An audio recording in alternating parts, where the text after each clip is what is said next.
प्रिय विद्यार्थियों, आज हम बीए पार्ट थर्ड के संयुक्त राष्ट्र संघ के महासचिव की चर्चा कर रहे हैं। पूर्व के लेक्चर में हमने महासचिव के पद के परिचय के बारे में जाना था। आज हम महासचिव के कार्य व शक्तियों के बारे में विस्तार से चर्चा करेंगे। संयुक्त राष्ट्र चार्टर पर हस्ताक्षर होने के पश्चात तथा जनवरी 1946 में महासभा के अधिवेशन से पूर्व पृथ्वी कमीशन ने अपनी रिपोर्ट में महासचिव के कार्यों को 6 भागों में विभाजित किया था। पहला भाग था सामान्य प्रशासन संबंधी कार्य, दूसरा था तकनीकी कार्य, तीसरा था सचिवालय का संगठन संबंधी कार्य और चौथा था राजनीतिक कार्य, पांचवा वित्तीय कार्य और छठवां था प्रतिनिधित्वात्मक कार्य। आओ आज हम सबसे पहले सामान्य प्रशासन संबंधी कार्य और शक्तियों के बारे में जानते हैं कि महासचिव इस क्षेत्र में किस प्रकार अपने कर्तव्य का निर्वहन करता है। चार्टर के अनुच्छेद 97 के अनुसार महासचिव यूएनओ का प्रमुख प्रशासनिक अधिकारी होता है।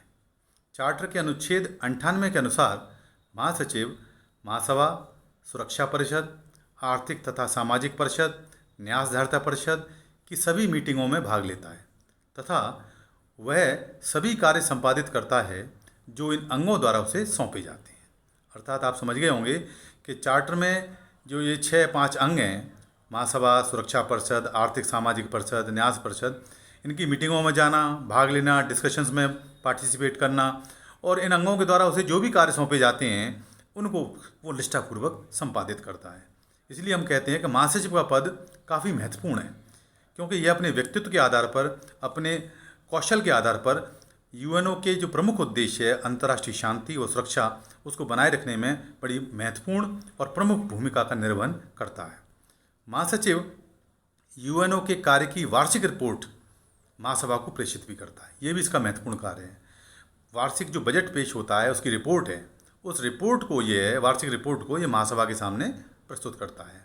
और महासभा का वार्षिक अधिवेशन भी महासचिव की वार्षिक रिपोर्ट पर ही प्रारंभ होता है।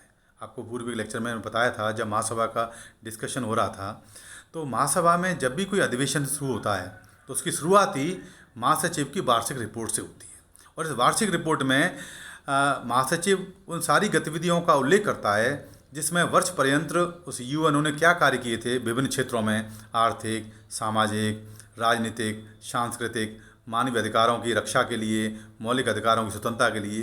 ये तमाम जो क्षेत्र हैं जिन पर कि यूएनओ शांति और सुरक्षा बनाए रखने के संबंधी कार्य वैश्विक स्तर पर करता है, उस समस्त उपलब्धियों का, समस्त कार्यों का एक लेखा जोखा ये महासभा के सामने प्रस्तुत करता है उस रिपोर्ट में। और उसके साथ ही उस पर डिस्कशन के साथ ही महासभा की जो मीटिंग है, जो अधिवेशन है, वो प्रारंभ होता है।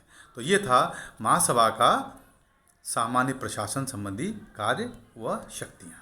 अब हम जानते हैं कि तकनीकी कार्य और शक्तियाँ क्या हैं महासचिव की। प्रत्यक्ष रूप से चार्टर में महासचिव के तकनीकी कार्यों का कोई भी उल्लेख नहीं है। फिर भी चार्टर के अनुच्छेद 98 के अनुसार महासचिव ऐसे अन्य कार्य भी करेगा जो महासभा, सुरक्षा परिषद, आर्थिक एवं सामाजिक परिषद, न्यासधारिता परिषद द्वारा उसको सौंपे गए तकनीकी कार्यों को भी इस प्रकार ही संपादित करता है। तकनीकी कार्यों में लगभग सभी प्रकार के प्रश्नों का अध्ययन, रिपोर्ट, सर्वेक्षण आदि शामिल है। जो पूर्व में चर्चा की थी कि जो भी तकनीकी कार्य हैं, कोई सर्वेक्षण करना है, कोई सर्वे करना है किसी विषय को लेकर के, किन्हीं प्रश्नों का अध्ययन करना है, इन सारी रिपोर्टों को तैयार करने में महासचिव प्रमुख भूमिका का निर्वहन करता है। सचिवालय तथा उसके डिप्टी इन अंगों की मीटिंग में तकनीकी प्रश्नों के उत्तर देते हैं तथा उस संबंध में सुझाव भी प्रस्तुत करते हैं। इसलिए ये पद काफ़ी महत्वपूर्ण स्थान रखता है यूएनओ के उद्देश्यों को प्राप्त करने में। तीसरा जो महत्वपूर्ण कार्य और शक्ति है वह सचिवालय का प्रशासन संबंधी कार्य व शक्तियाँ, क्योंकि महासचिव सचिवालय के पूरी देखरेख करता है, उसका प्रशासनिक अधिकारी होता है, उसका हेड होता है। इसलिए सचिवालय का पूरा प्रशासन है वो भी महासचिव के नियंत्रण में आता है। महासचिव सचिवालय का प्रमुख प्रशासनिक अधिकारी होता है, अतः सचिवालय के प्रशासन का उत्तरदायित्व उस पर होता है।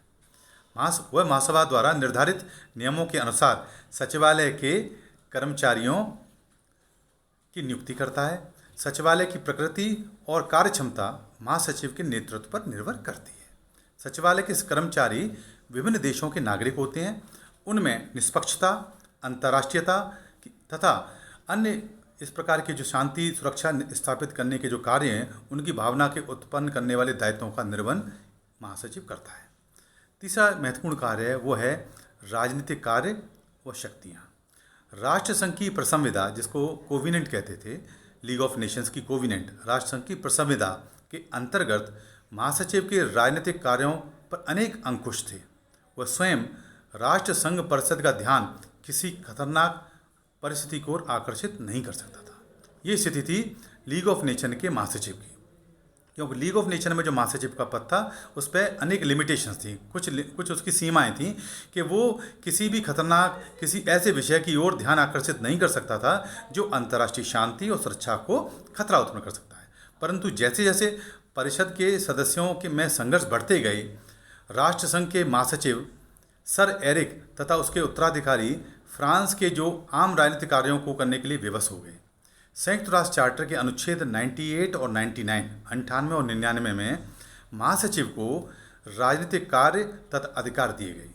अनुच्छेद 98 के अनुसार मुख्य प्रशासनिक अधिकारी की हैसियत से वह महासभा, सुरक्षा परिषद, आर्थिक तथा सामाजिक परिषद एवं न्यायधारिता परिषद की बैठकों में भाग लेगा तथा ऐसे अन्य कार्य करेगा जो इन अंगों द्वारा उसे सौंपे जाएंगे।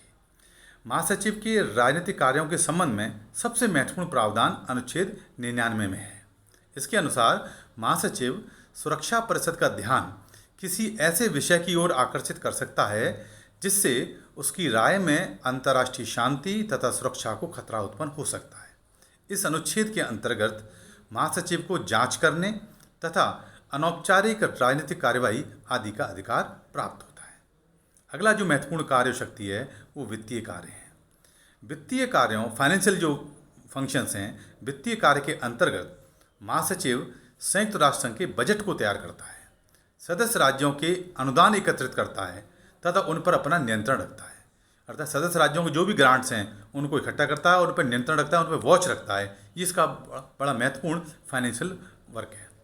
मिस्र तथा कांगो में संयुक्त राष्ट्र सैनिक कार्रवाई के कारण संयुक्त राष्ट्र को आर्थिक संकट का सामना करना पड़ा था। अतः संयुक्त राष्ट्र संघ के महासचिव को विवश होकर अपना अधिक समय शक्ति संयुक्त राष्ट्र की आर्थिक स्थिति को ठीक करने में व्यतीत करना पड़ा था, क्योंकि ये आप सभी को विदित होगा कि यूएनओ की आर्थिक स्थिति बहुत दयनीय है और जो भी शांति निर्माण के कार्य होते हैं, शांति सेनाओं के संबंधी जो कार्य होते हैं, उनमें काफ़ी व्यय होता है और इस व्यय का जो व्यय की पूर्ति सदस्य देशों के अंशदान के द्वारा होती है और सदस्य देशों द्वारा लंबे समय तक यूएनओ को ये अंशदान का भुगतान नहीं किया गया है। अतः यूएनओ का बजट काफ़ी गड़बड़ा गया है। ऐसी स्थिति में महासचिव का रोल, जो भूमिका है, वो बड़ी महत्वपूर्ण हो जाती है। वो सदस्य राज्यों पर उनको मोटिवेट करता है जिससे कि वो अपने अंशदान को नियमित रूप से यूएनओ को दें और उस आधार पर यूएनओ अपने शांति जो मिशन है, शांति निर्माण के जो मिशन है, पीस बनाने के जो मिशन है कि शांति को कैसे स्थापित किया जाए, पुनर्स्थापित किया जाए, इसके लिए वो द्रुत गति से कार्य कर सके। यह कार्य बड़ी महत्व का है। इसके लिए महासचिव को सदस्य राज्यों के साथ राजनीतिक विचार विमर्श भी करना पड़ता है। अगला जो महत्वपूर्ण कार्य है वो है प्रतिनिधित्मक कार्य व शक्तियाँ। संयुक्त राष्ट्र के औपचारिक वक्ता के रूप में महासचिव प्रतिनिधित्मक कार्य संपादित करता है। वह सभी राज्यों की सरकारों से या सदस्यों से या अन्य जो एजेंसियों से उनसे विचार विमर्श करके और समझौतों के द्वारा अपने प्रतिनिधित्व को स्थापित करता है, उनसे बातचीत करता है, उनसे समझौते करता है, जिसके आधार पर विशिष्ट एजेंसियों के साथ समझौते करता है जिससे कि यूएनओ अपने उद्देश्य को प्राप्त करने में सफल हो सके, उसमें किसी प्रकार की कोई अड़चन हो, कोई रुकावट आ रही हो, वो दूर हो सके। हमने देखा है कि पिछले कुछ दिनों से महासचिव के कार्यों में निरंतर वृद्धि होती जा रही है। जब यूएनओ का गठन हुआ था उस समय महासचिव के कार्यों में इतनी वृद्धि नहीं थी, लेकिन धीरे धीरे बदलते वैश्विक परिदृश्य के कारण अंतर्राष्ट्रीय परिस्थितियां जो परिवर्तित हो रही हैं, विभिन्न नए राजनीतिक प्रतिमान मॉडल्स स्थापित हो रहे हैं, उस आधार पर महासचिव की भूमिका अधिक इम्पोर्टेंट हो गई है और इस कारण उसकी कार्य और शक्तियों में वृद्धि हो रही है। महासचिव के कार्यों तथा अधिकारों में निरंतर वृद्धि के मुख्य कारण हम 3 बिंदुओं में हम परिभाषित कर सकते हैं। पहला बिंदु है महासचिव के पद को नियंत्रित करने वाले विधिक नियम। दूसरा है सदस्य राज्यों के कुछ अभ्यास, कुछ प्रैक्टिसेस हैं जो महासचिव को किस प्रकार महत्व देते हैं। तीसरा, महासचिव के पद के प्रति सदस्य राज्यों का राजनीतिक दृष्टिकोण। मुझे लगता है कि इस डिस्कशन से आपको महासचिव के कार्य और शक्तियों का ज्ञान स्पष्ट हुआ होगा। और परीक्षा के दृष्टिकोण से कई बार यह प्रश्न पूछ लिया जाता है कि शांति निर्माण में या यूएनओ के उद्देश्यों की प्राप्ति में महासचिव की भूमिका का आप उल्लेख कीजिए। तो ये जो 2 लेक्चर्स मैंने आपके सामने प्रस्तुत किए हैं, भाग 1 और भाग 2 महासचिव से संबंधित, इसके आधार पर आप ये स्पष्ट कर सकते हैं कि महासचिव का पद यूएनओ के चार्टर के द्वारा स्थापित उद्देश्यों को स्थापित करने में कितना महत्वपूर्ण है। ये महासचिव के व्यक्तित्व पर निर्भर करता है कि वो किस प्रकार अपने व्यक्तित्व का प्रयोग करते हुए अंतर्राष्ट्रीय शांति और सुरक्षा में द्रुत गति प्रदान कर सकता है और उनको सफलता के शिखर पर ले आता है।